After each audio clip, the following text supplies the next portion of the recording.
All right, good evening, everyone. Welcome to the last of our early fact-finding sessions for rent stabilization in Prince George's County. I'm Angie Rogers. I'm the Deputy Chief Administrative Officer for Economic Development in the County Executive's Office.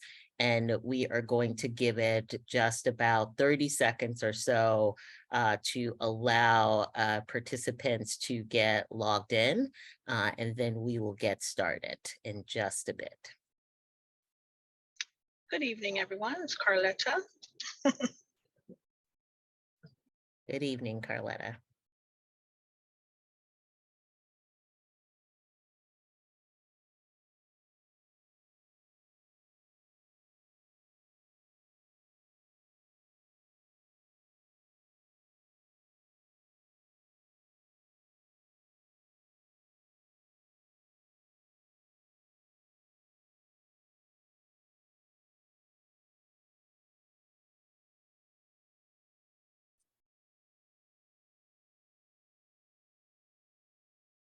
Okay, I think that we will get started. Once again, I am Angie Rogers. I'm the Deputy Chief Administrative Officer for Economic Development for Prince George's County. And tonight's discussion is focused on rent stabilization in Prince George's County. If you made it to this meeting, you probably know that earlier this year, the Prince George's County Council passed CB7, which is a rent stabilization policy for Prince George's County, and later also passed CB 51, a clarification for that rent stabilization policy. The intention of the ultimate work group that has been set up as a result of those two bills is for that group to work over the next year to establish what would be a permanent policy for the county. We have had two of these fact-finding sessions this summer already. In our first session a couple of weeks ago, we had the Urban Institute and ULI Minnesota speak about this issue from both local and national perspective. And then just last night, we had representatives from Community Legal Services of Prince George's County and from Casa de Maryland speak about this issue from the impact on tenants. Tonight, we will hear from another dynamic panel who will speak about this issue from the perspective of landlords and developers. We are joined tonight by Ryan Washington and Brian Anlou from the Apartment and Office Buildings Association. And thank you to AOBA for putting this panel together to represent this perspective of this issue. They are joined by Gabrielle Duvall from Southern Management, Ben Harrell from the National Apartment Association, Destiny Igabor from Grady Management, and Lori Bonner from Fieldstone. And so they have a presentation that they are going to give tonight, similar to the formats that we have had on previous evenings and previous sessions. There will be a presentation and then an opportunity for questions. Those questions will be mainly coming from our work group participants who are logged in with us. Members of the public who are logged in as attendees may put questions in the Q&A or in the chat. We'll be monitoring each or both of them. So those questions can come in that way. We are planning, I will say, later in this process to hold some sessions that are more town hall type sessions to give the public additional opportunity to weigh in directly with the work group. Tonight, we'll have our work group members interacting with our panel and asking questions, and attendees can ask through the Q&A and chat. Before we get started, I do want to, of course, give an opportunity for our esteemed District 7 Council Member Crystal Oriata, who is a champion of this bill on the County Council, to welcome you and provide some remarks. Councilmember Oriata. Thank you so much. Thank you, one, for your hard work behind the scenes to get us here. And I want to start by thanking, one, all of the members of the work group for taking time to dive into this conversation over the next year, and then all the community members that took time out of your evening to learn more about this issue and why it's so important.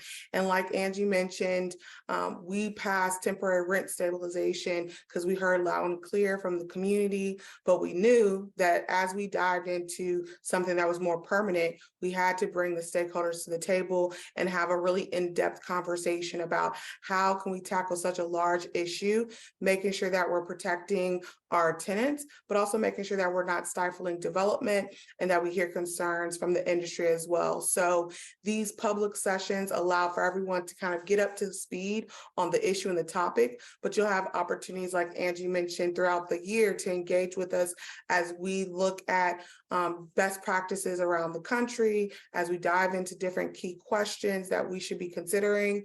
And then at the end of the year, the council will introduce legislation built upon the conversations that we had here today. So I'm just excited about the journey that we're on.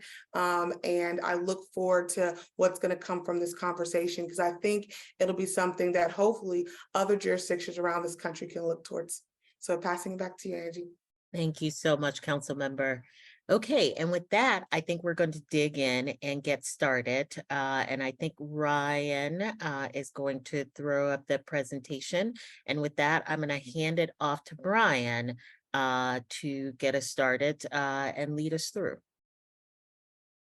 Great. Thank you for that introduction. And thank you, Council Member Brian Anlou, Vice President of Government Affairs for Maryland at AYOBA. AYOBA is the premier trade association representing the owners and managers of commercial office and multifamily housing providers throughout the Washington metropolitan region. Also represented in our membership are more than 200 locally based businesses that provide goods and services to the industry.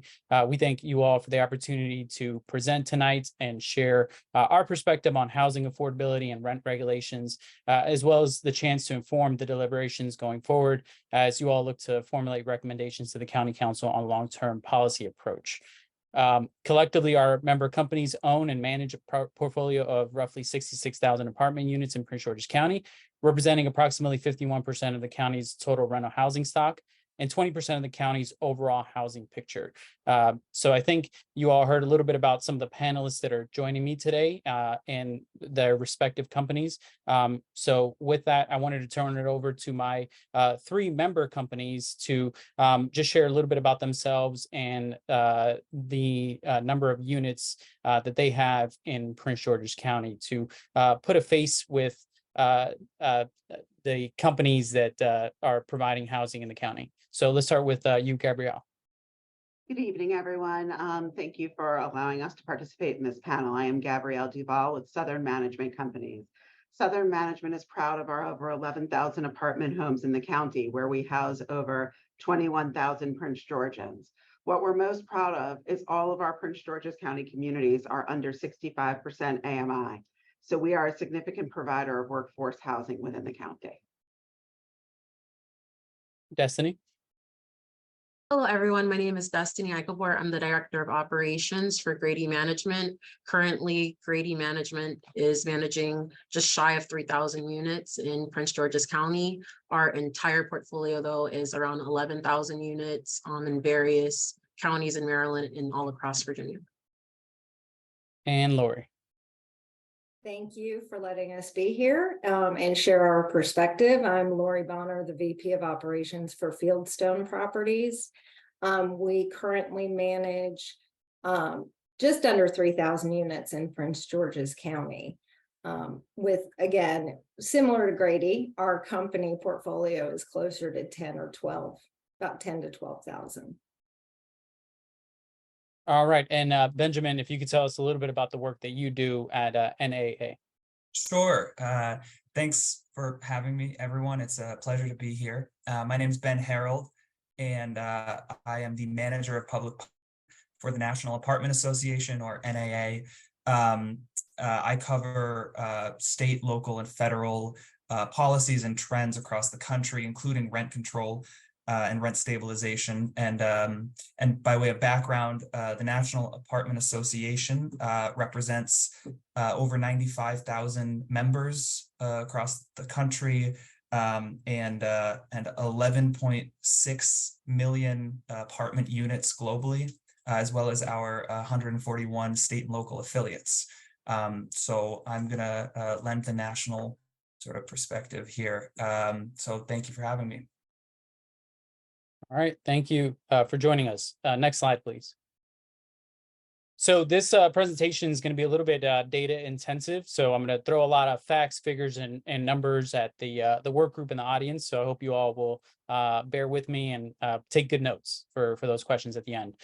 So the region's housing affordability crisis is driven by the stark imbalance between our existing housing supply and the demand for that housing supply. Compounding this dilemma further are the skyrocketing costs of providing rental housing. As we have seen, as a result, we have seen housing providers, particularly those in the affordable housing space or those operating naturally occurring affordable housing, struggle to access capital and financing needed to conduct major building-wide repairs, and many are forced to sell off their properties. As you all can see here on the screen, this is just a snapshot of some of the rising costs that the industry is facing. At the lower left-hand side is CPI, just general inflation, which has been high over the last few years since the pandemic began, at around 7%. In addition to that, we're seeing utility costs spike across water, gas, and electric, ranging from 7% in water and sewer to 15% in gas, 17% on electric. And of course, we're seeing property taxes increase as well, and then property insurance. Before I get to real estate taxes, I just want to make a point about the facts and figures that you see on the screen. These are averages, so they are somewhat skewed, as many of you all know, because of averages. And so many of our members are actually facing even higher costs. I was just on the phone with some of our members in the last couple of weeks who have been facing even higher property insurance costs here in the region, some as high as 50% or more. So again, the numbers you're seeing here on the screen are just averages. They're no way representative of what some of our member companies are facing. And so that's something for you all to consider. Housing providers rely on rent as the sole stream of income to fund operations of the property, including mortgage payments and interest, payroll, utilities, business licenses, and other taxes, hazard and liability insurance, so on and so forth. Some may additionally set aside for costly repairs for major system replacements and repairs to life cycle assets such as windows, masonry, roofs, elevators, plumbing, and the like. So with that, I wanted to turn it over to the members that we have on the panel to share a little bit about their experience with these rising operating costs. Lori, could you tell us some of the examples that you're facing where rent stabilization would potentially strain the day-to-day operations of the properties you all manage, and potentially create an incentive to either sell or redevelop, resulting in a loss of affordable housing stock? Sure. I mean, I completely concur with, the utility costs spiking and property insurance and taxes going up. I mean, one thing that we've noticed is that's not depicted on the graph is our trash removal. I mean, that spiked at one point to 46% increase, and has since not really rectified itself. We face those challenges. We have, our portfolio is 50 years old. So we spend a lot of time and planning and preparation into not just how to more efficiently operate our properties, but how to plan for project and property improvements. Pre-pandemic, We had a window and sliding glass door replacement for all 3,000 of our units. It was priced, it was ready to go. Pandemic hit, obviously it was put on hold. Last year, we kind of pulled that out, dusted it off.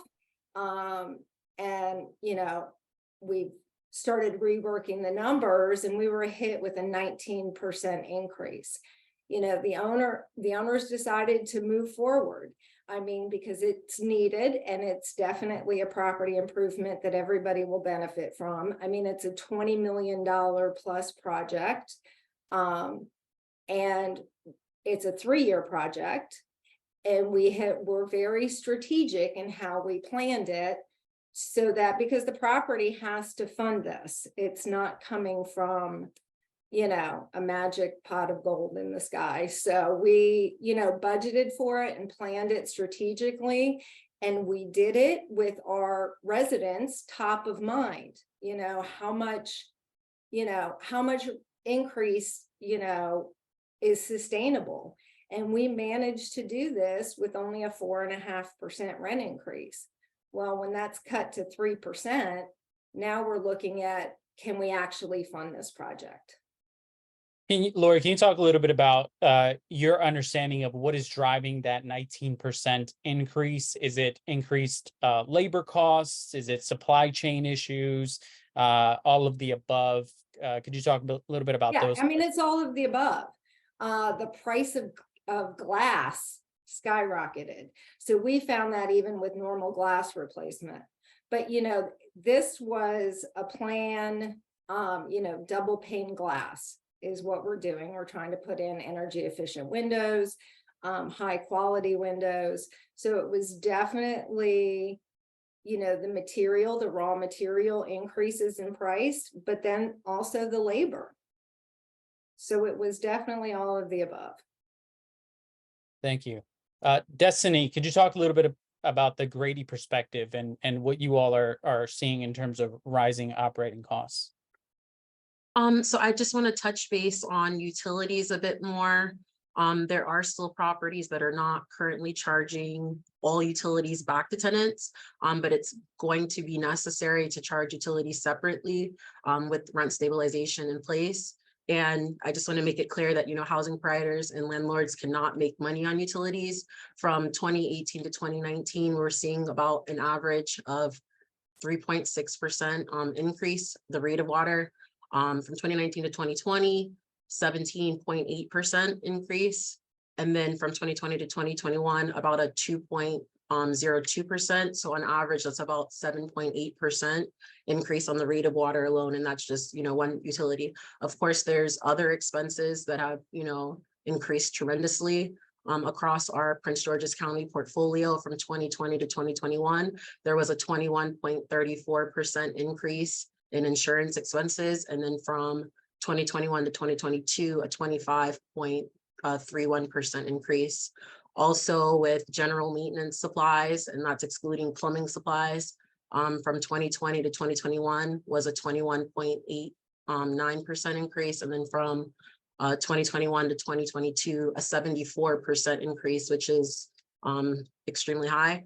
Also with painting services, you know, painting the common areas, if there's an occupied unit that needs painting or turning over a vacant unit. From 2020 to 2021, we saw a 15.16% increase across our Prince George's portfolios. And then from 2021 to 2022, a 29.35% increase. So it varies from property to property, but we've seen our total operating expenses increase from anywhere from 7% all the way to 16%. And that does not include any capital expenditures. Thank you. Gabrielle, could you talk specifically about how long-term rent stabilization would impact Southern's either individual properties or portfolio as a whole?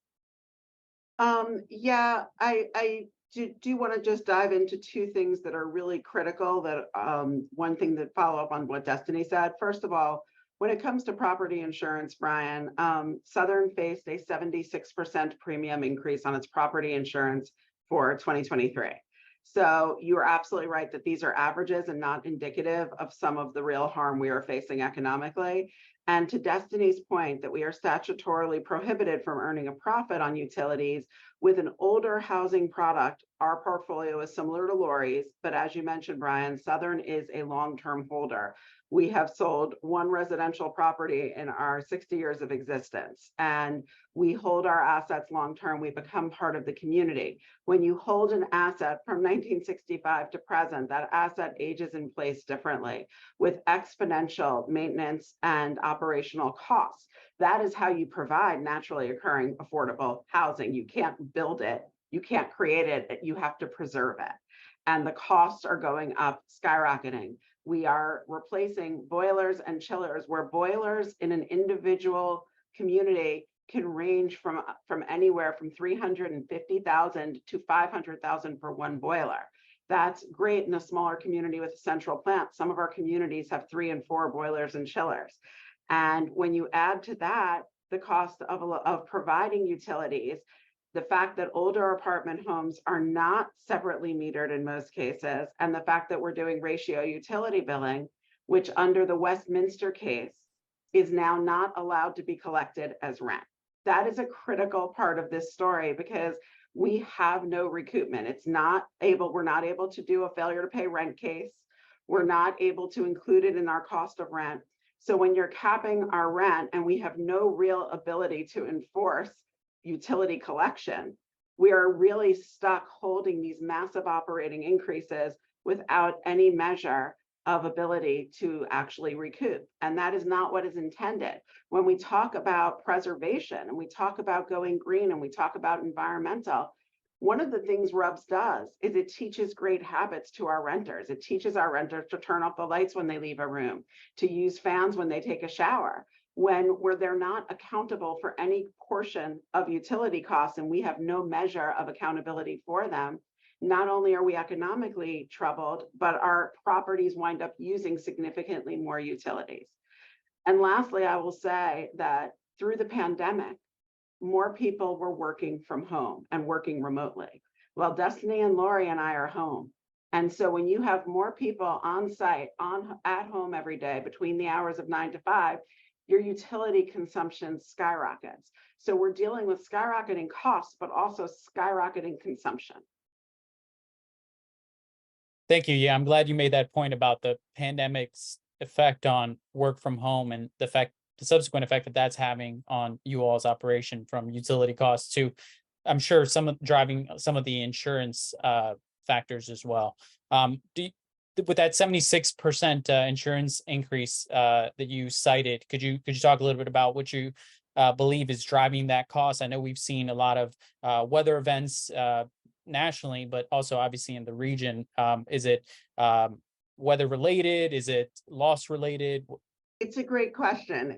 It has gone from a buyer's industry to a seller's industry with insurance. And I know this is not an insurance seminar, so I won't bore everyone with the details. But when you talk about you talk about your catastrophic weather events and their underwriting and pricing, it doesn't matter what region you're in, there is a national impact and domino effect of those losses.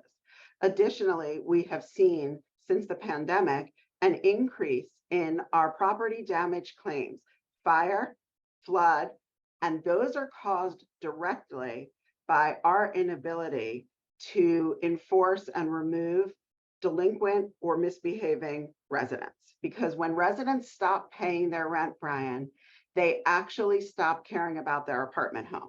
They don't want to report a leaky faucet because they don't want you coming in and asking for rent.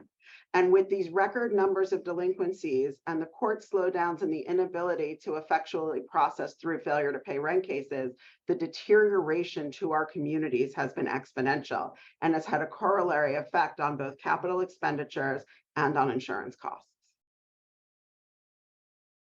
Thank you. Thank you for sharing that.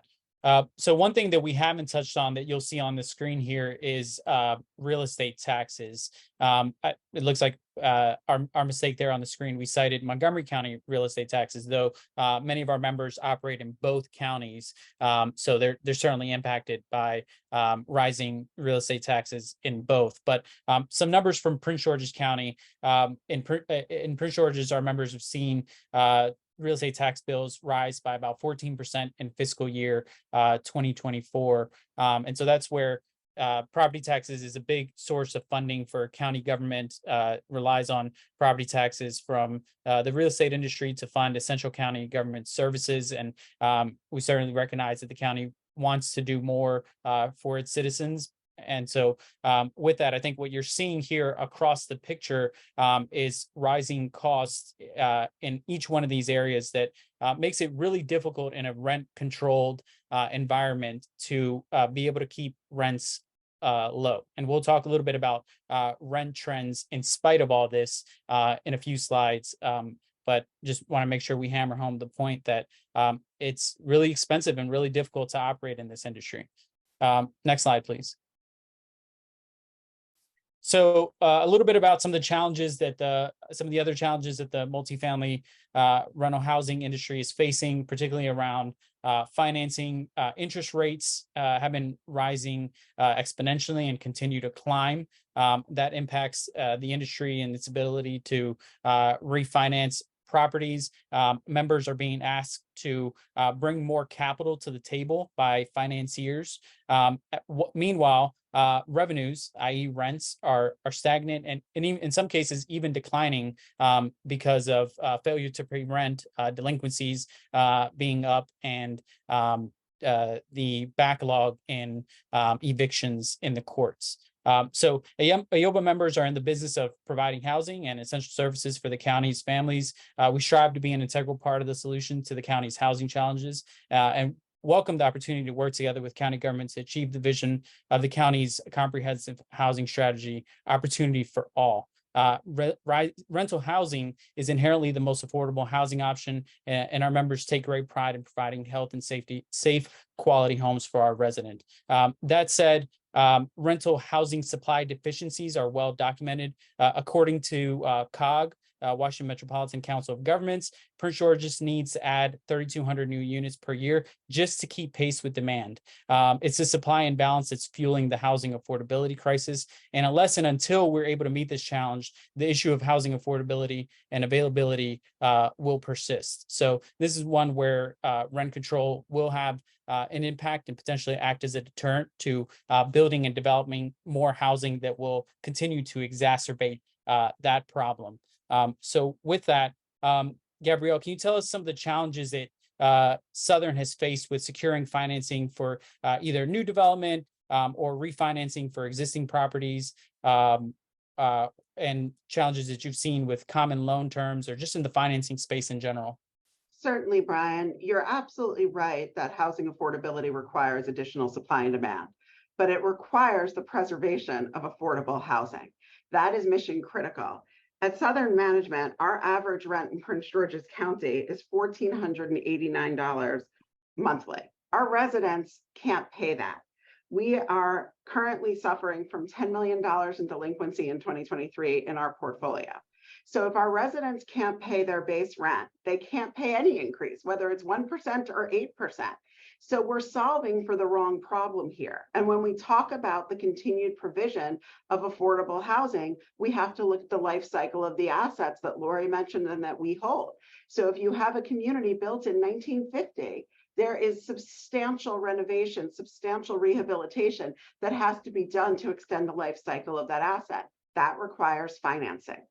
And what we have been told by lenders is this: our existing financing, most people in commercial real estate, the only way you can make financing work these days with the inflationary costs and the cost of actual construction is to have an interest-only loan, what's called an IO loan in the industry.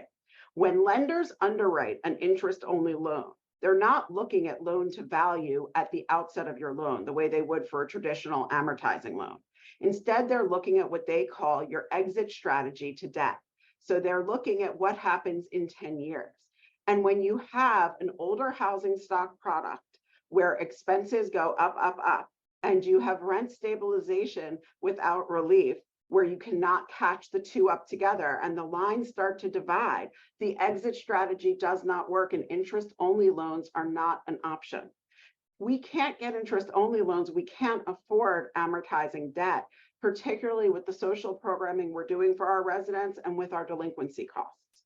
So we're at a really serious threshold, because if we can't finance the rehabilitation and sustainable projects, we can't continue to maintain the existing affordable housing in Prince George's County.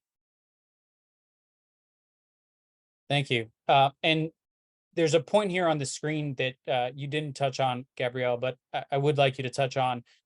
These difficult refinancing conditions create a perverse incentive to sell or reposition older, naturally occurring affordable housing communities. And along with the difficult financing conditions that you cited, rent control and the ability to have a return on investment on those NOAA properties. And yes, so, Brian, I can speak to that, because that is what we are fearful of. When you look at the confluence of things that will be talked about later in the slide, legislative mandates with building energy performance standards, retrofitting of sprinklering, which are massive multi-million-dollar investments. When you talk about the inability to refinance existing affordable housing, and you talk about all of the pressure we are under to maintain older affordable housing stock, what starts to become cheaper and more attractive is not to sell. We can't afford to sell. What becomes cheaper and more attractive is the forced gentrification. And that's the perverse result you're talking about that rent control causes. If I do the math and I can't find a way to finance and afford a repositioning of an older asset, we look to redevelop, which we can do as of right with the existing density. And if we're redeveloping, we're building a class A in place of that class B or C. And maybe you get a modicum percentage of affordable units, but you lose about 85% of the existing affordable units. And guess what? In Prince George's County, I look across from our Kent Village community, where there are $500,000 and $600,000 townhomes going up. There is a market for class A, but that doesn't solve our affordability crisis. That doesn't meet our mission. And that doesn't help affordable housing providers who want to continue doing what we do and love. So with that, Gabrielle teed up the next slide on legislative mandates. So in addition to rising operating costs and the challenging financing environment, Gabrielle touched a little bit on some of the legislative mandates that the industry is currently facing. So for those that aren't familiar, the state passed benchmarking requirements in its effort to reduce greenhouse gas emissions for buildings of a certain size. And so the buildings, after setting their benchmark, they have to, after a number of years, reduce the amount of energy consumption in those buildings. So that's going to require expensive retrofits of those buildings to make them more energy efficient. Montgomery County has its own BEPS standard, which again, as I said a little bit earlier, many of the members that you're hearing from today and AYOBA members more broadly operate in both counties. So there are impacts there as well. In addition to BEPS, the state and counties are looking at fire sprinkler mandates for high-rise apartment buildings. That's a costly initiative of its own, where you're having to go back and retrofit units. And with that, that's just not a affordability issue. It's also a displacement issue where the work can't be done in occupied units, and so you'd have to go out and displace potentially a number of tenants. And lastly, while not as big of a ticket item as some of the first three items on this list, Prince George's County's security camera requirement, which has been held until the fall by the council's Fed committee. While it's a smaller ticket item, I think the point here that you all need to consider is that a lot of times when county government makes decisions, they sort of look at the implications or impacts of that decision in isolation, and they don't consider some of these other large ticket items that are also impacting the industry. And so with that, Destiny, could you share some examples of projects and costs for complying with the fire sprinkler mandate, or share associated costs with such endeavors also listed on the screen, or other legislative mandates that you all are having to comply with? In regards to the fire sprinkler mandate, There's a particular property where just to get the project started, it's almost $100,000 for the survey phase, construction documents, bidding and permit phase. That alone is $96,000. Once all of that is done, then there's going to be additional cost as far as the sprinklers themselves, the installation, displacing of tenants, drywall repairs, and the list goes on and on and on. Thank you. Lori, could you talk about some of the challenges that Fieldstone is seeing with significant renovations or retrofitting of boilers and chillers in its buildings and properties? Sure. I mean, as Gabrielle mentioned earlier, our properties were built in the 60s and they work off of a boiler chiller system. And, we have 16 boilers and 8 chillers. And all told, to retrofit and replace those and put in energy efficient models, I mean, we're looking upwards of, $6-7 million. And it's just added, financial pressure on the company, all the mandates, all the things that we need to do and want to do as property owners to improve the property and improve the quality of life for our residents. And, eventually there sort of comes a point where hard decisions have to be made on where to spend the money. Absolutely. And with that, next slide. So in spite of those challenges that we've cited, we wanted to provide a little bit of a market overview that shows some of the rent trends in neighboring jurisdictions. So as you all can see here, with the exception of 2021 and the large spikes that you see there coming out of the pandemic and the drop-offs that you saw in 2020 related to the pandemic, rents in the region have been relatively modest. They've been in the 2%, 2 to 3% range. And so some of the pandemic related trends were in part related to people moving away, people deciding to change their living situation, as well as property owners offering concessions and other incentives to retain tenants. So I think it's important to be mindful of some of the large increases that you've heard from tenants and tenant advocacy groups are related to either those incentives or concessions expiring, or alternatively, with rent caps being in place during the pandemic, certainly in Prince George's and Montgomery County, those rents catching back up to where they otherwise would have been. And so I think what you've seen over the last year, 2022, is those increases start to stabilize. Another point that I'll make on some of these trends generally is that when you hear about some of the large increases, it's important to differentiate between increases for new tenants versus lease renewals. The increases for new tenants are typically always going to be larger as the unit, their turnover costs and associated with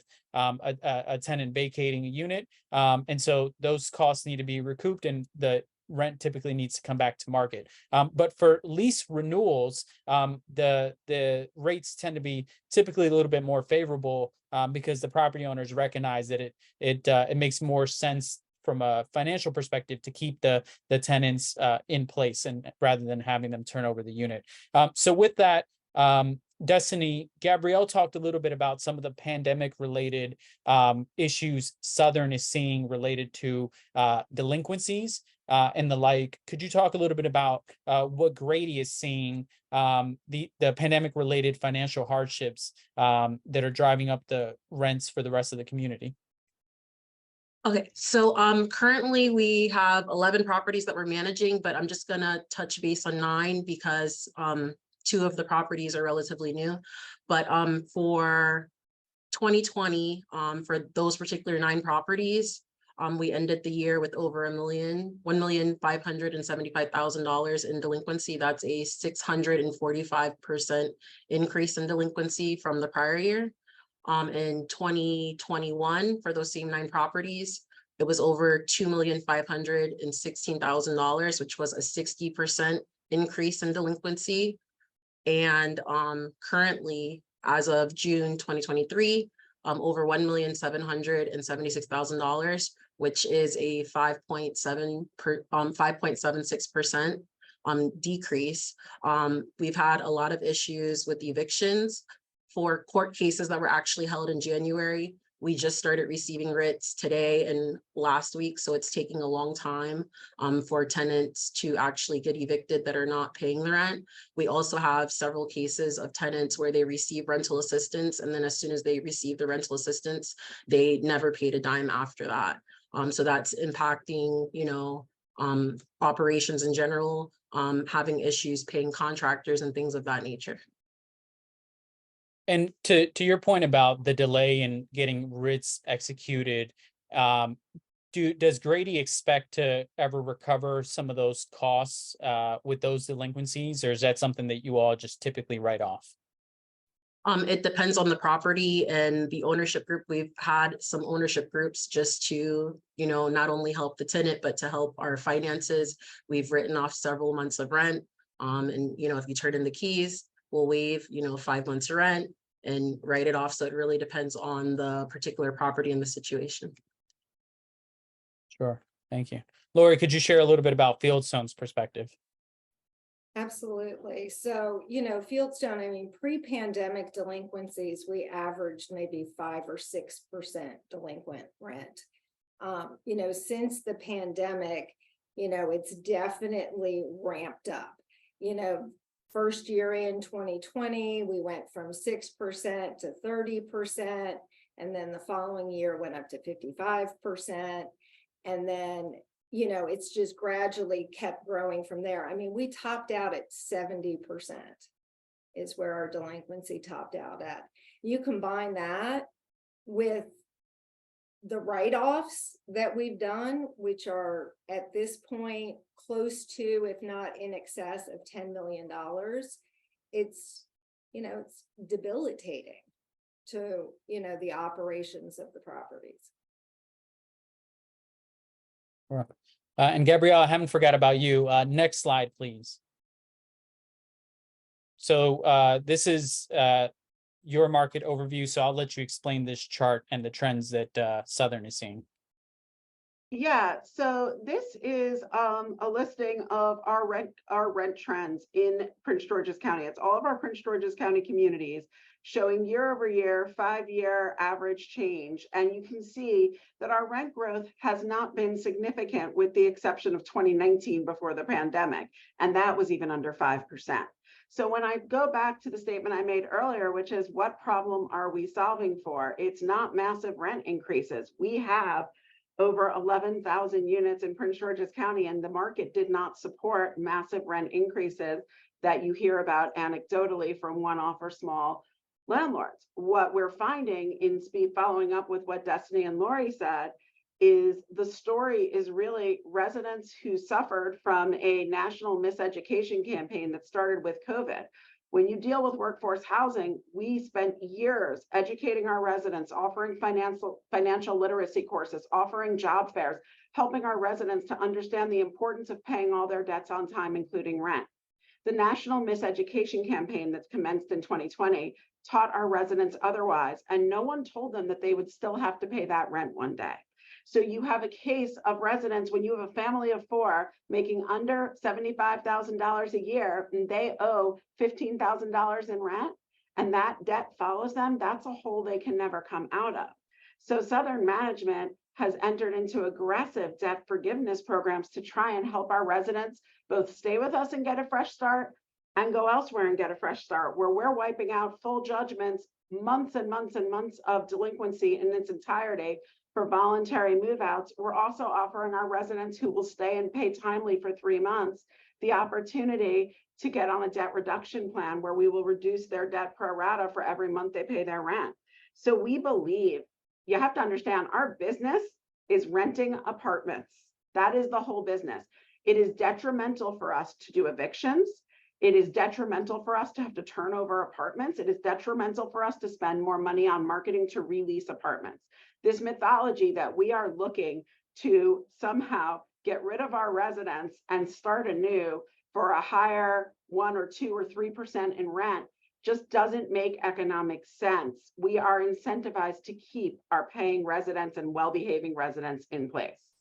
And we are just not facing market headwinds that allow for 10, 12, 15% rent increases.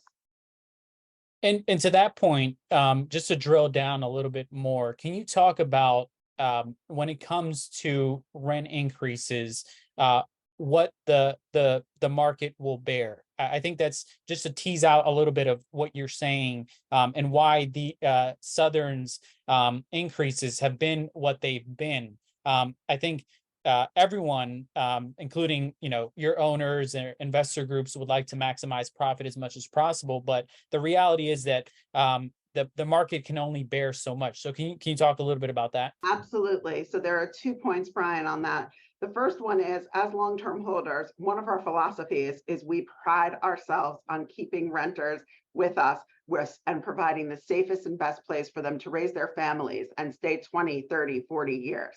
When you're doing renewals, the market is always substantially less than when you're looking for new renters. So the volume and the low vacancy we've enjoyed prior to all of this with delinquency really allowed us to renew our existing residents, which happens at a lower rate.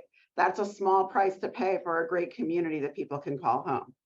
So the market didn't support it. The second thing I will share is a very real data point. In Montgomery County, our sister community county, where we also have 12 communities and we have 4,400 units.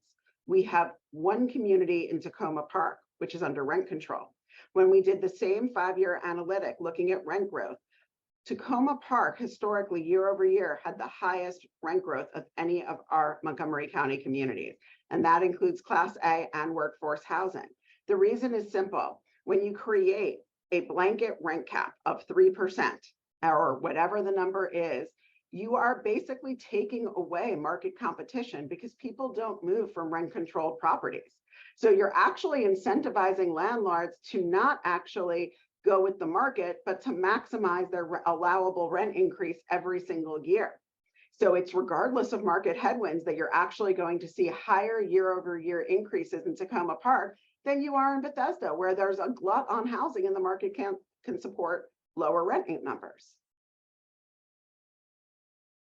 Thank you for that. So with that, we're going to turn it over to next slide, please. We're going to turn it over to Ben to talk a little bit about some of the academic research and experience in other jurisdictions across the country that have adopted rent regulation policies. Thank you, Brian. Brian said at the top of the call that he was going to throw a lot of facts and figures at you, and unfortunately I'm about to do the same, so I apologize, and please bear with me, but I think the data is important.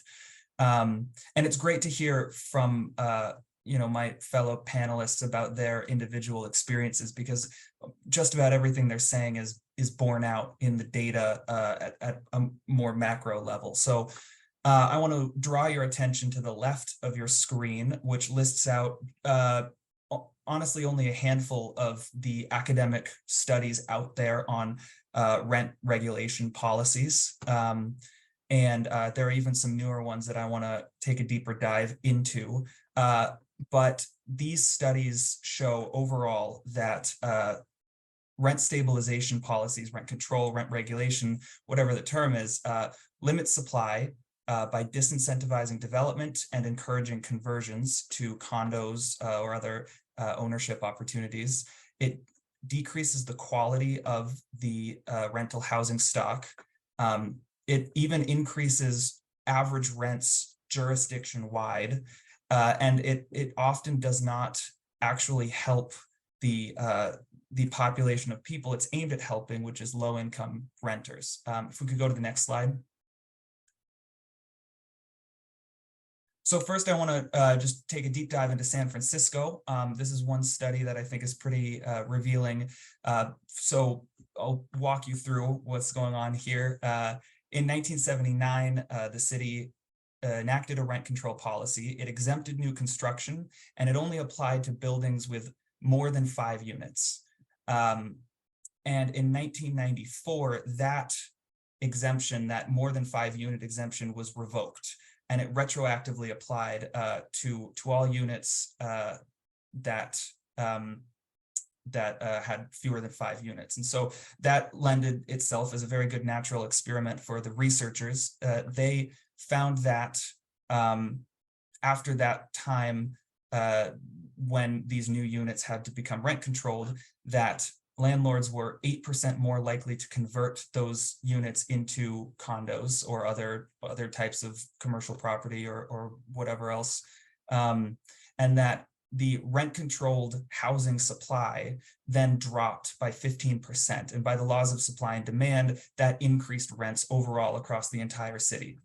And then any rental units that were then converted or redeveloped so that they wouldn't be affected by the rent control policy was then filled by residents that had 18% higher incomes than the previous tenants.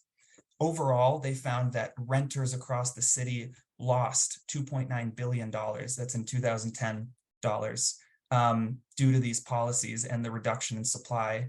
And that 42% of those effects were borne by future residents. So it became a transfer of wealth between current residents and future residents who were not able to access the city because of the diminished supply. If we go to the next slide, please.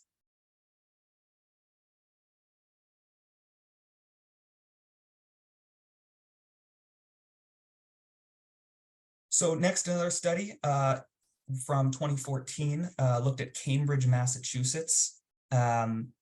This one focused on a policy that they had starting in 1970, which imposed rent control. And it had a pretty strict restriction on removing rental units from the rental market. So it was a lot harder to convert into condos. And what the researchers found was that these rent-controlled rates tended to be roughly 40% lower than market rate units.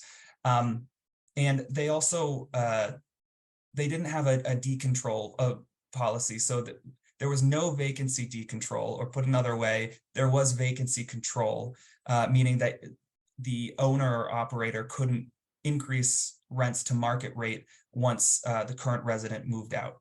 And then in 1994, Massachusetts, by a ballot measure, stopped their rent control policy. They made it illegal, or they made it impossible for local jurisdictions to continue with their rent control laws.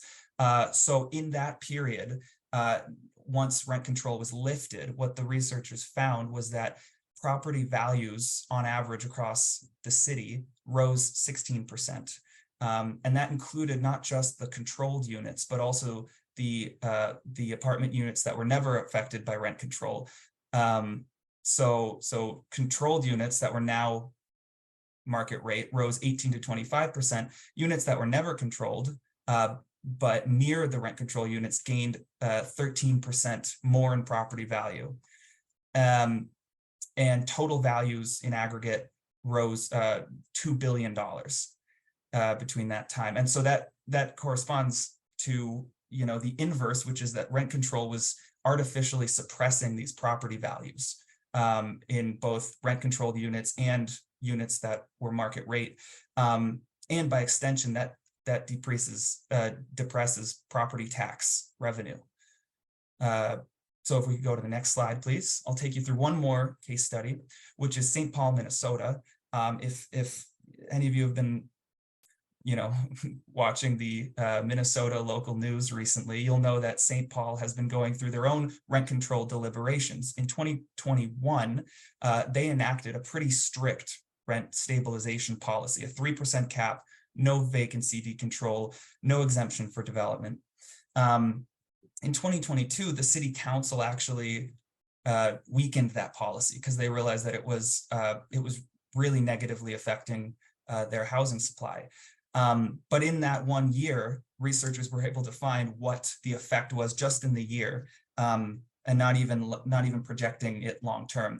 They found that property values decreased by 6 or 7% and lost a total of $1.6 billion. And they also looked at the wealth distribution effects of that. And what they found was that the largest winners, the largest benefactors of that rent control policy tended to be white and high income renters. And the largest losers were minority low-income property owners.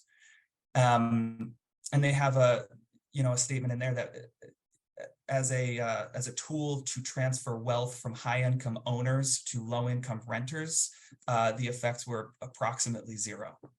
And then in addition, this isn't a part of this study, but it is an extra piece of data in St. Paul that once this policy was put in place in the months after, new building permits, new housing starts dropped 80% because developers were pretty spooked by the policy.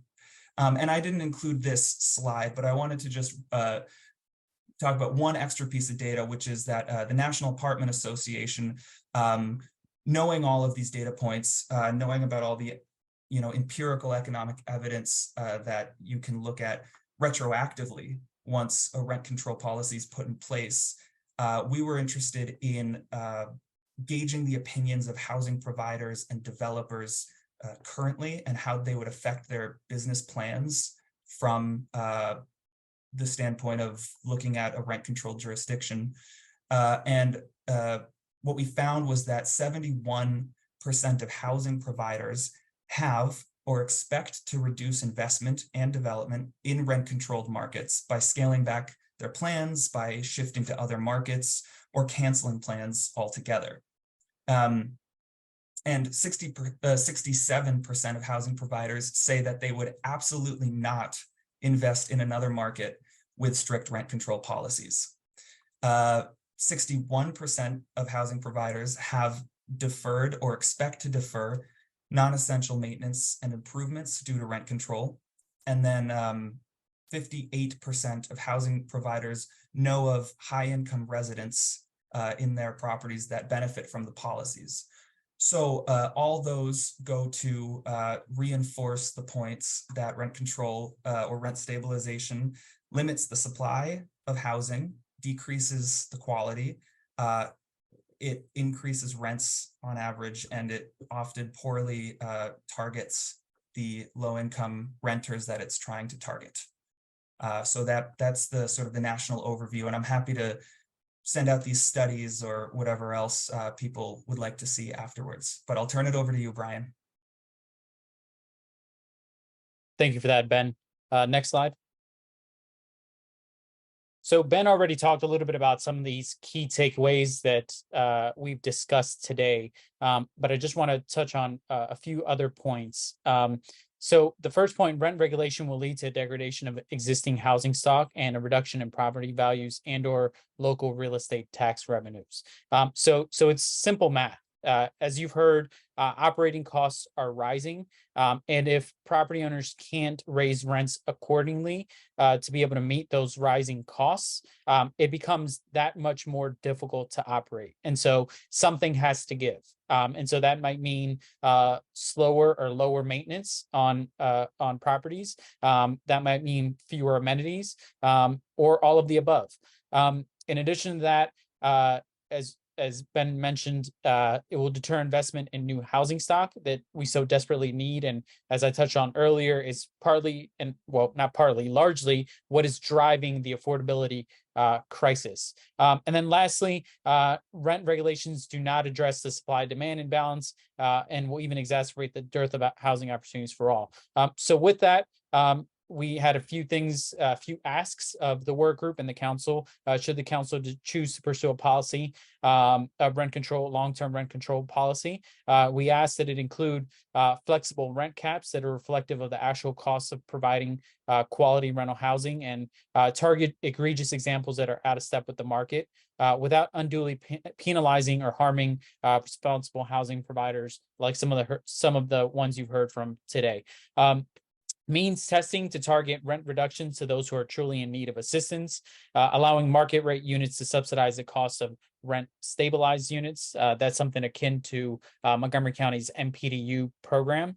An allowance for rent increases at turnover to bring units up to market rent, being recognizing that when a unit is turned over, there are often costs associated with doing so, from just basic bringing the unit back to habitability for a new tenant, but also the lag between when the previous tenant vacates and when a new tenant occupies the unit. There's some lost revenue there as well. And then exemptions for new construction and significant renovations, so as not to create an disincentive for investment, and a simple, flexible hardship petition with automatic exemptions for government mandated costs, similar to some of the legislative mandates that I touched on earlier. So with that, going to open it up for Q&A. But before we open it up to the work group, I think there were a few questions. Folks had some questions in the audience about some of the terms that we use today, particularly delinquencies and write-offs. So Gabrielle, I'll turn it over to you. Do you want to define delinquencies and write-offs so that we're all working off of the same terminology? Certainly. Delinquency is when a resident or a tenant stops paying their rent for a period of longer than 30 days.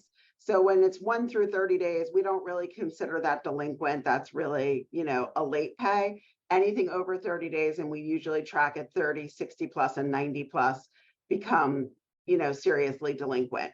Prior to the pandemic, typically, if you filed a failure to pay rent case for a delinquent resident, the case was heard and the case processed through the courts, through writs, through eventual eviction in a period of about 3 months. Today, it's taking close to a year. So we have more and more serial delinquents over that 90-day period. And that's not good for our residents of Prince George's County either, because again, their debt continues to accrue. Write-offs are when, once someone has moved out or you have forgiven a certain amount of debt from a resident, we write off the bad debt because it's not collectible. And when debt is not collectible and it's written off, it shows up differently on our debt structure and on our books, but it is absolutely money we have lost all the same. Lori, I don't know if you have a different take on that. I would agree with you 100%. Thank you, Gabrielle. All right, and one other question that we received in the chat before turning it over to the work group members is what impact does crime have on you all's operation and costs? So if I can speak to that, crime has been significant on our operations and costs. We had a community that was, as of last summer, over 50% by unit delinquent. And when people, again, stop paying their rent, they're under different stress. There started to be more resident on resident crime, more crime coming into the community, more property destructive crime. So we have seen an increase in criminal activity at our communities that tracks with the trends of delinquency and the inability to process bad actors through the court. So we have many residents that pay their rent, but if they're not acting appropriately, if they're not creating safe environments for our other residents, if they're not creating a place someone wants to call home, if they're threatening our team members, if they're threatening other people in their building, we need the ability to process them through legal action and keep our communities safe. And that has been significantly hampered by the court slowdown. Thank you. Destiny, do you have a perspective on crime that you would like to share? Yes, I will agree 100% with Gabrielle. We have seen an uptick in crime, especially resident on resident crime. Also, we've seen a lot of vandalism. We've had to do a lot of extra painting, drywall repairs from destruction in common areas. We've even, in some cases, had to replace cameras. People have not cared if there is a camera. So we've seen a big uptick, I would say. Definitely, since the pandemic, the crime has just been, in some cases, unbearable. And it's hurting the residents. Thank you. With that, if there are questions from the work group, we would love to answer those now. Yeah, so I'll invite work group members to turn their cameras on, unmute themselves, turn your camera on if you'd like, unmute yourself to ask questions. And I believe I saw Jorge pop up first. Yes, thank you, Angie. So yeah, I just had some quick questions, starting with like dollar value, right? I saw some percentages. I saw property insurance being like really high up there with a 76% increase. What does that look like in a dollar value? And I apologize, before my members chime in, could you all, could you introduce what group or organization you're with, just for our knowledge? Yep, I'm with CASA. Thank you. Gabrielle, you cited that 76% number. Could you answer Jorge's question? So Jorge, is your question what that translates to in dollars? Yes, Our property insurance increased from $4.5 million to over $11 million for 2023. So it was significant. in Prince George's County. That's all of our communities total in our portfolio, but that was pro rata across our 11,000 units in Prince George's County. We have 25,000 units altogether, so about half of that sits there.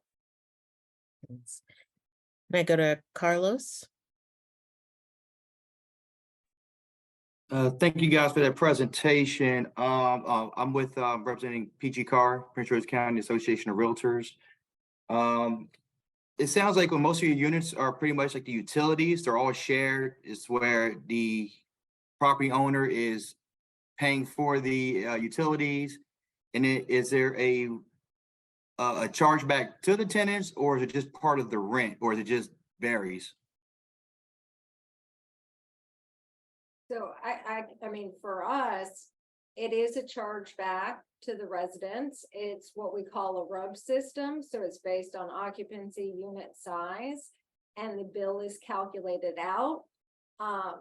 Obviously, it's not even the full bill because there's it's a 20% reduction off the total. So we're only allowed to bill 80% back. But again, to Destiny and Gabrielle's point earlier, you know, we can't make money off this. This is just a recoupment of the expense.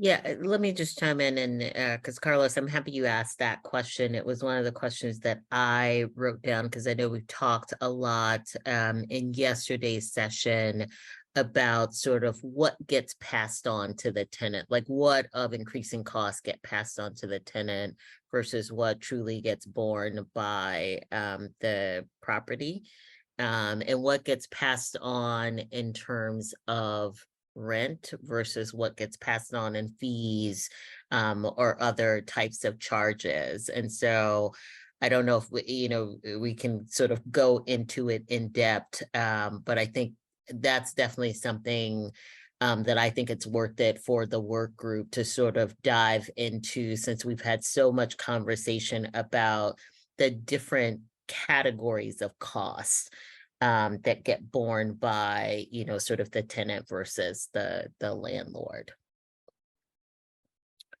Can I go to Moha? Sure. Thanks, everyone, for that presentation. I'm Moha Takor from National Housing Trust. I just wanted to go back to, I think, the first slide that Brian shared that was talking about the increases in housing and housing-related costs. And I was just curious, you talked about the sort of the last 3 years with the increases in inflation, with the pandemic. I guess I was curious as to what the general trend maybe has been over 10 years or maybe prior to the pandemic, just to get a sense of what has been that longer term trend versus what you're seeing in the last 3 years that might be an outlier, and it's unclear whether this is going to be the new.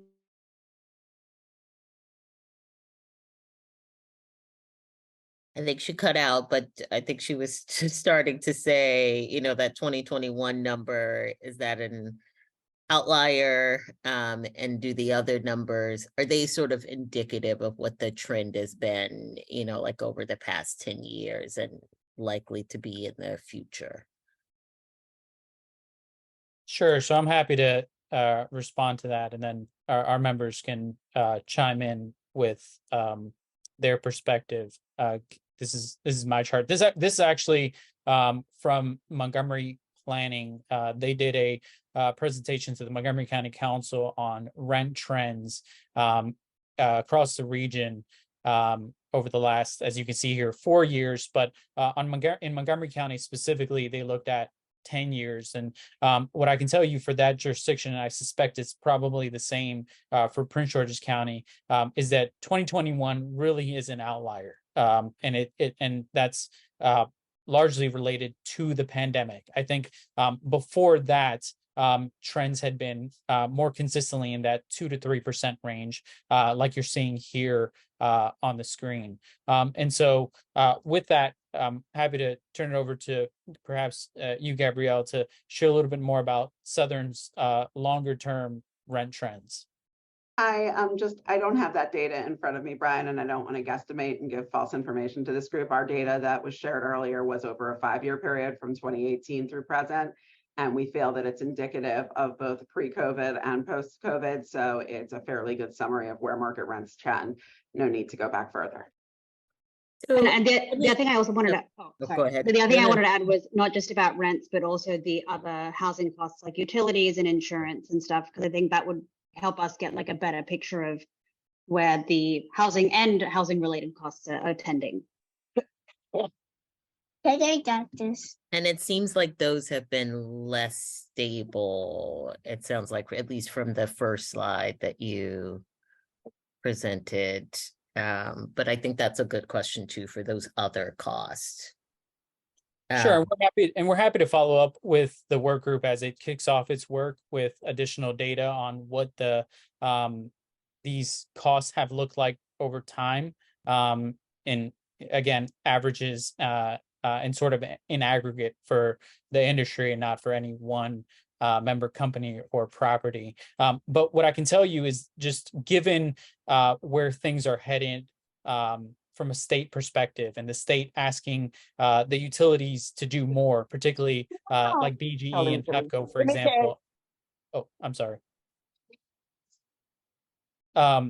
With the state asking the utilities to do more around resiliency and upgrades to its system, I think we're likely to continue to see on the utility side increased costs.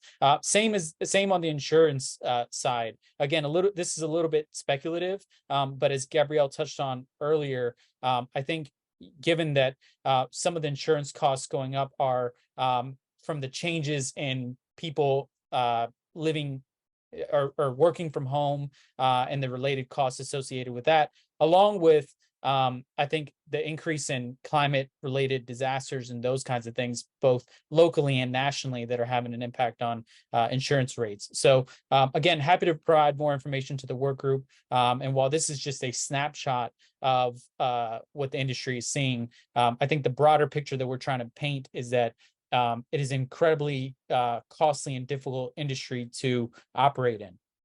Yeah, I think that would be helpful, Brian, and I think we'll take advantage of having our consultant reach out to you guys to sort of get some of that trending data, and then going back to one of the previous questions, like looking at that, those costs sort of in buckets of sort of what tends to get passed on to tenants versus what gets absorbed by landlords. Before I go to Carlos again, I want to stick on those last comments that you made, Brian, and just ask, there were a bunch of questions in the chat about this issue of sort of sustainability and like efficiency upgrades, which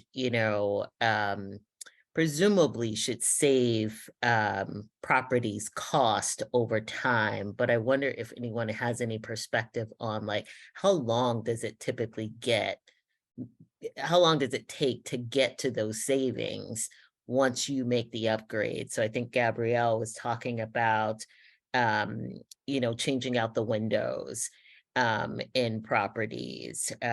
So how long does it take to sort of recoup your investment and then start to see, savings that could eventually reduce costs? That's Lori, so. Oh, Lori, sorry. That's okay. I was like, Gabrielle, do you have a great answer? Obviously this project is one that we have not undertaken here previously. I mean, replacing that quantity of windows and sliding glass doors, but it was done, ultimately with the end game providing, higher efficiency for our residents in the apartments and therefore lower utilities. I mean, I wouldn't even want to guess how quickly we'll see the energy efficiencies. I mean, right now we've only completed about 20 buildings. But I'm happy as that data starts coming in on those 20 buildings to see if it's dropped, if we're beginning to see those efficiencies take place.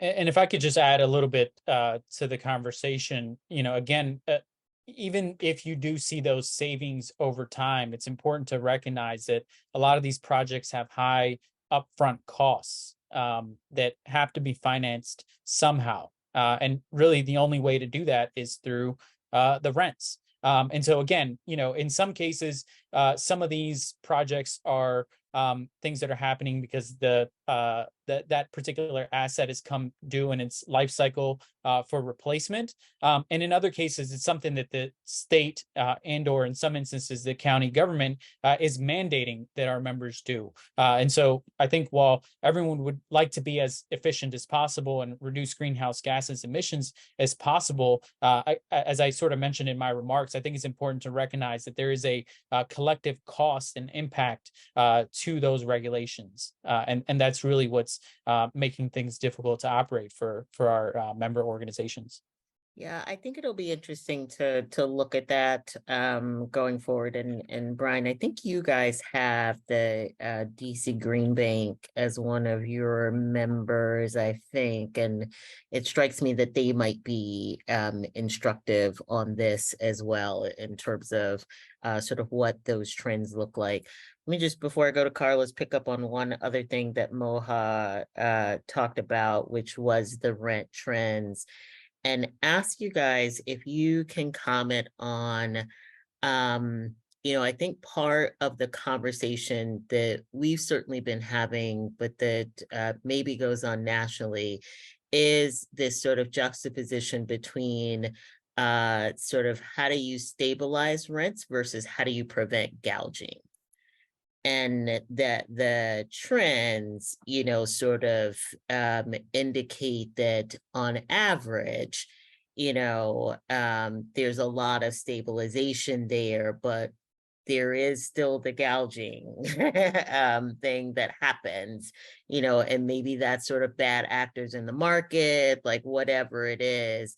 But maybe Ben, you have a response to this, if there are any policies like across the country that sort of distinguish between those issues and particularly deal with the gouging issue.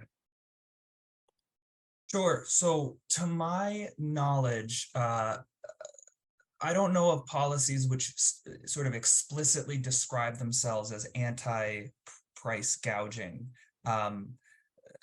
We have a sort of a very limited database. I think we've tracked over 200 rent regulation policies, and again, to my knowledge, none of them are gouging related. I think that a lot of policies that aim to do what I think you're getting at will say have some sort of allowance for the cost of living adjustment, inflation, and then like, for example, the state of California or the state of Oregon have caps that say, you can increase up to a very, high threshold, which would,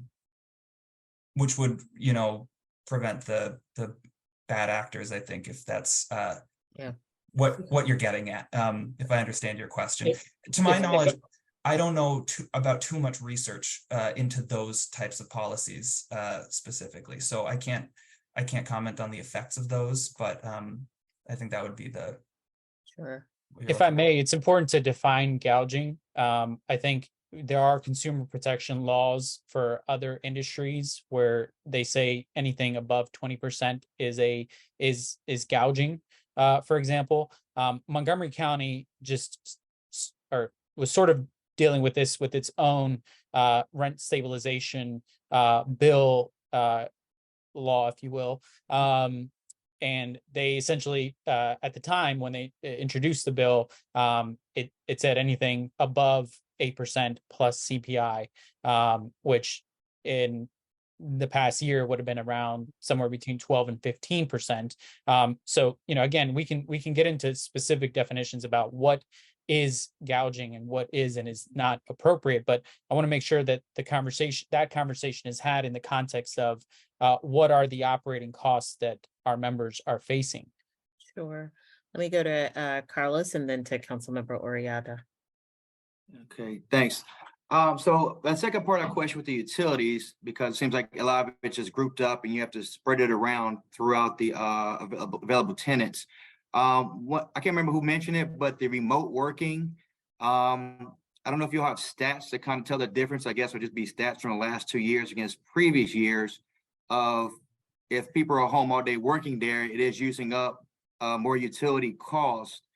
And I assume, is that being borne by the property owners or is that being borne by the tenants? Or is it just kind of like a pro rata share where you take them out and you have some kind of formula where you divvy up the utilities through all the tenants? So statutorily, as Lori and Destiny have shared, we are bound. There are only two ways you can charge your tenants utilities in the state of Maryland. The first way is if you have separate metering and there's a separate bill. The second way is the ratio utility billing system. What that means is we get a mass bill for the property. We're seeing increase in wattage and usage. I don't have that data point for you today. And we see also a corresponding increase in pricing that is approved by the county for some of those increases. So we see it increasing in both usage and dollar for dollar cost. And then we apply it using the RUBS methodology to our residents. But there is a new law on the books, a case law that came out of Maryland last year that says you can't collect RUBS in a failure to pay rent case. So while we have the right to collect RUBS, it's challenging to enforce that. So our residents who choose not to pay it create an additional challenge in debt structure for us. Okay, got you. And yeah, as we go further, I'm sure you don't have the information now, but that might be helpful in the work group to see again what that percentage may end up being as far as operating cost. Thank you. Councilmember? I just wanted to add a little bit to, I think, the point that you were making, Andrew, that it is important when we have this conversation, because a lot of, I think this legislation is birthed off of what we see around price gouging in particular, which leads down to like a lot of rent stabilization policies. So I think there's that main issue and then the intent. So I kind of see that a lot of those policies that are rent stabilization are birthed from this larger issue and conversation around price gouging that we're seeing. And I think what's important in an opportunity, because I hear what you said in the presentation about needing to do repairs or updates to properties, but I won't say this is a blanket statement to all landlords, but what we have seen too is that we've seen historically a lot of increases in price, but not a increase in quality of units, right? So there's places that I personally have visited when this issue came up where we're talking about 20%, 50% increases, and that wasn't correlated to any tangible upgrades are things to the unit, but I think there's an opportunity with the legislation to talk about how you can have an exemption that can correlate and be proven to go back into development. Because what we also don't want to see is a lot of people claiming that this money is we need all this money to be spent on refurbishing, and we need all this money to be spent in this way. But the reality is that it's not spent in that way. And so I do think there's an opportunity with creating legislation to ensure, to your point, that there's definitely space created that allows for investment to be put back into units, and for that investment and cost sharing to be between the tenants and the landlords. But then there's also accountability to ensure that it's actually spent in the way that it's said it's going to be spent. And so I just wanted to add that comment to the conversation. I go to Jorge next. Jorge, I can't remember whether Yeah, I'm here. this was left over from your first question, or go ahead. Yeah, no, it's honestly, I've just been hearing a lot of how difficult it's been, and just based on the numbers, it just doesn't seem that way, right? Like we mentioned about the property, insurances going up. I got a number that went across 2 counties, right? So based on numbers, it's just not sounding like it's been that difficult. And I just want to point out, right, like one of the properties here, I believe Fieldstone is here. They have 2,800 units in Prince George's County at an average of, let's say, $1,500. That's $4.2 million a month. Multiply that times 12, you get $50.4 million a year.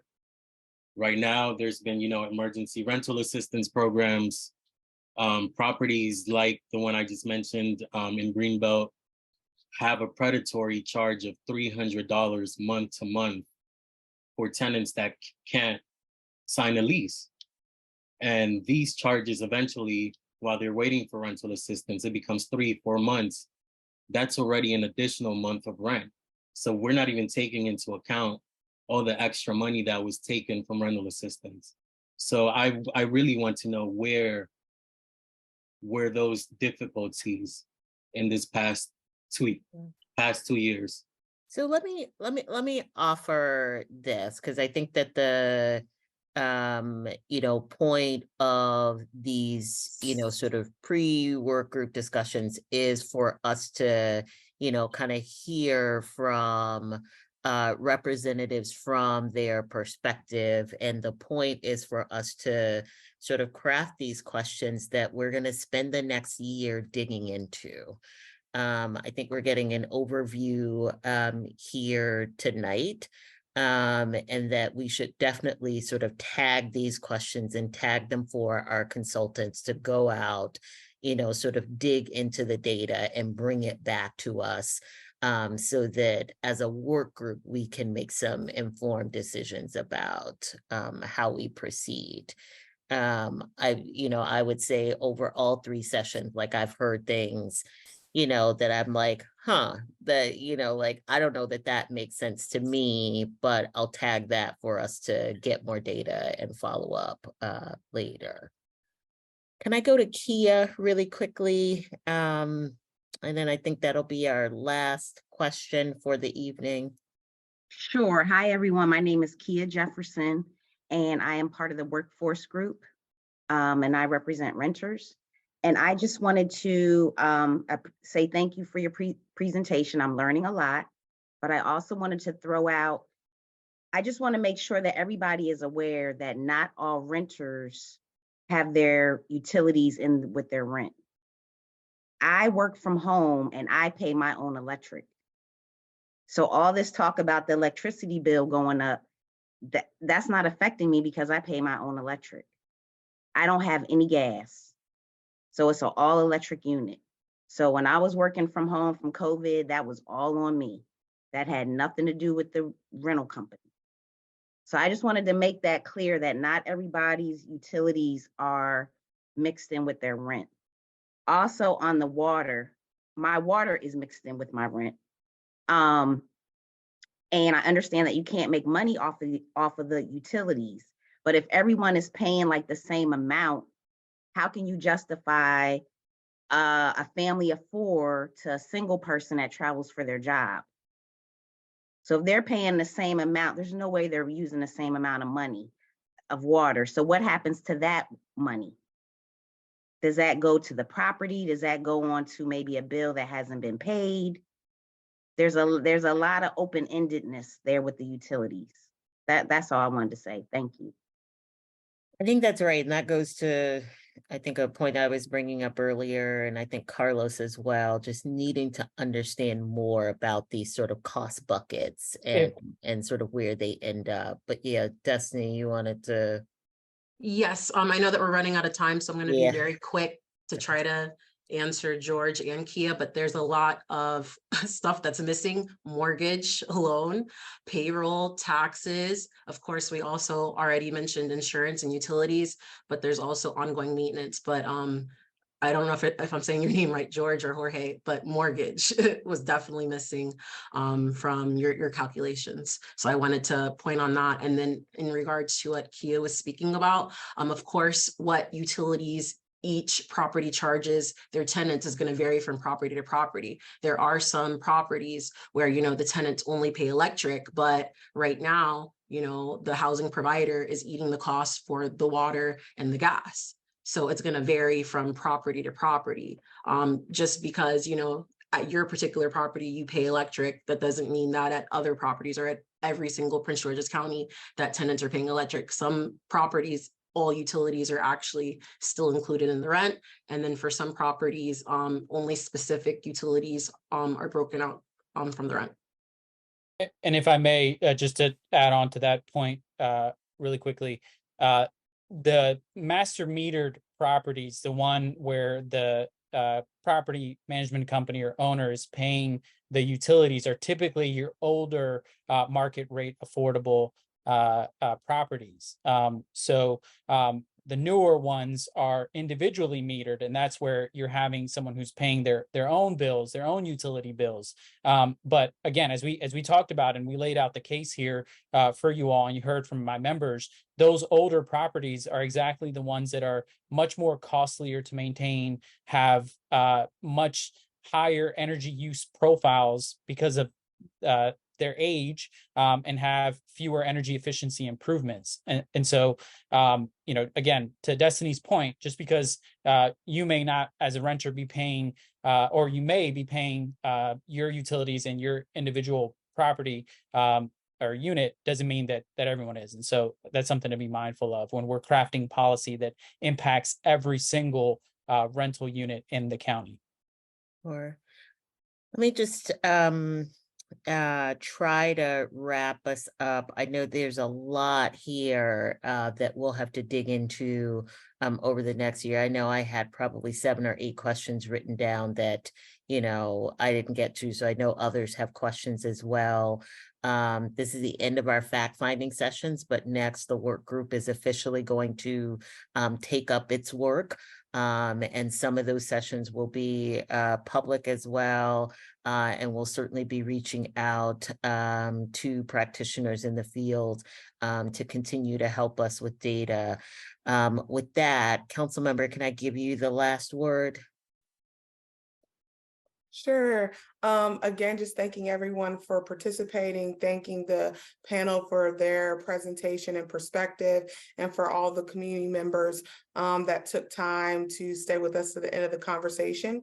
And as Angie mentioned, now that we're moving into the second phase, we hope to really come up with some really good questions, some ideas and concepts, because as we mentioned earlier, the goal is to have a permanent rent stabilization bill.